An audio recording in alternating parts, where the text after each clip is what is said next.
If you traveled back to 1988, how would you build a multi-trillion-dollar e-commerce empire? 1988. You were an English teacher at Hangzhou Normal University in China, often working as a part-time tour guide for foreigners visiting Hangzhou. You founded your first professional translation agency, Hangzhou Haibo Translation Agency. To make up for the agency's losses, you had no choice but to go to Yiwu to source goods, surviving by reselling small commodities. 1995. You were commissioned by the government to go to the US to collect a debt, but unexpectedly, you were held under house arrest by a scam group. After managing to escape, you had your first encounter with the internet at a friend's house in Seattle. There was no information about Chinese products online, and you realized you had discovered a gold mine.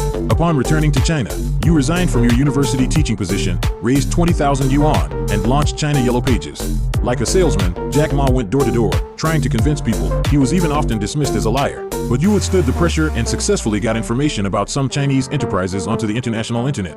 1997.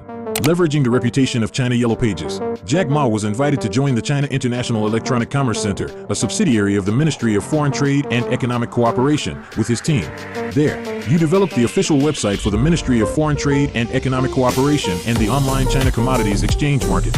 Here, you assembled a highly effective core team of 17 people. You were ready to lead your team to conquer the world.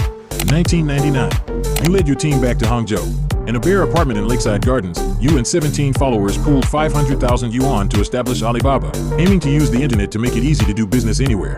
Months later, Zhou Tsai gave up a $700,000 annual salary to join Alibaba for a monthly salary of 500 yuan. Soon after, Goldman Sachs led a $3.3 million investment. You traveled to Japan to tell Masayoshi Son about your grand vision, securing a $20 million strategic investment in just 6 minutes. After intense groundwork and promotion by the team, Alibaba finally broke even in 2002. 2003.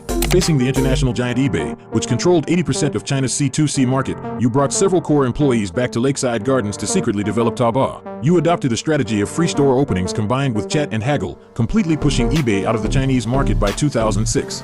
In 2004, you took a massive financial regulatory risk and launched Alipay, laying the foundation of trust for online transactions in China. You finally carved out your own place on the internet.